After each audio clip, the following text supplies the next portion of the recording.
Auto. Do remember, they are having a bit of a tough time. November sales have just been about very okayish, and the concomitant impact may be seen on auto ancillary names. Suprajit Engineering is one such company. In fact, brokerages are saying that they are seeing a slowdown in the domestic market. But maybe Europe could be seeing greener pastures, and they believe that the company would be able to gain market share in the European Union. The management too is expecting the second half of this fiscal to be better than the first half. So let's bring on board Mr. Ajith Kumar Rai, the CMD of the company. Mr. Rai, thanks so much for joining in on ET Now. How are you reading into the entire domestic demand scenario? Because clearly November sales do not seem to be showing very positive signs. Are you sensing any slowdown, any changes seen in the auto inflows? Thank you for having me on your channel. Yeah, there has been some slowdown. I think this Diwali has not been as great as been in the past years, I think. Since October, there has been some downtrend in the local OEM demands across the sectors, two-wheelers as well as four-wheelers. We think that it is largely due to the increased fuel prices and also the possible reduction in NBFC finance into this sector. So November has been somewhat slow, and we see that December is also likely to be somewhat slower than what we normally see. So yes, I think it is also, I feel, is a kind of a stock correction or the inventory correction at the customer end.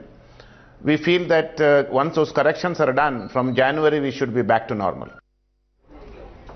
Hi there, sir. Good morning. Now, how much of an impact are you seeing due to the temporary shutdown, and what is making you confident that we can see your demand stabilize from the month of January onwards? Yeah, I mean, our conversations with the customers seem to suggest that this is a temporary readjustment of stocks at their end, which typically happens in any case during the end of the year, that is December, because vehicle purchases are typically low during end of December. As far as we are concerned, we have actually guided that H2 will be better than H1. Based on our internal budgets, both in October and November, between the 2 months, we are very much on target as per our budget. So as far as our performance is concerned, we continue to believe that H2 would be a better half compared to the H1 that has just gone by. Okay, are you seeing enough traction in the aftermarket perhaps to offset these temporary headwinds, and how much does it contribute to your overall sales and margins? See, the aftermarket, typically Indian aftermarket has been pretty good. The GST scenario seemed to have helped us quite a bit, both at the Phoenix Lamps division as well as at the cable division. We see a good traction in the aftermarket. But the downtrend that is temporary, as we feel, in the OEM market is offset not only by the aftermarket, but also our exports, and particularly our Sena division sales. Typically, Sena division second half sales are very strong, so that will to some extent offset.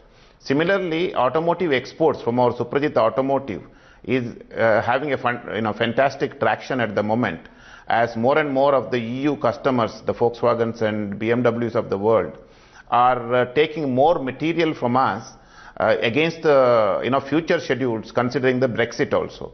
All these things are helping us. What we lost in Diwali sales, we are gaining in Brexit in a sense. So it's all getting offset as we have multiple segments in which we operate.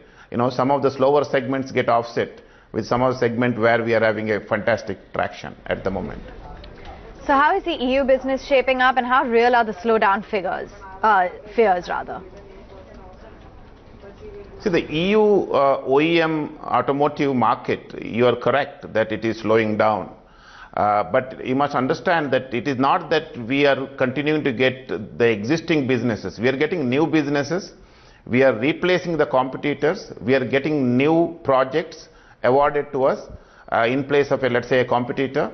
So our traction in European market is significantly higher than what is the European growth. In fact, we have also given a guidance saying that our automotive exports out of India in the next 3 years will double. That is basically not because of the global growth, but largely because we are replacing competition in our business. Okay, let's talk about new deal or client wins that you've recently had perhaps, and any strategy for market share expansion? See, the automotive business, some of our big customers are Volkswagen, BMW, Renault Nissan, and Ford, both as direct as well as tier 1 customers. In all these customers, although their businesses may or may not have grown, in certain cases it has grown as well, we have replaced some of their existing suppliers because they find us better value for money as far as the cable is concerned. So we don't see any issues. In fact, we have now confirmed orders, as I said earlier, which will take us to double our business from, I think, about 150 crores last year to more than 300 crores just in this one sub-segment of automotive cable exports in the next 2 to 3 years. So we are quite bullish on this segment, and we continue to believe that we will be winning newer contracts with these marquee as well as some of the newer customers, which will help us to grow our business even if some domestic market fluctuations are there. All right, we'll let you go on that note. Appreciate you taking the time out and joining in, giving us a sense as to how the temporary shutdown has impacted operations as well as the overall outlook on the company and the demand headwinds.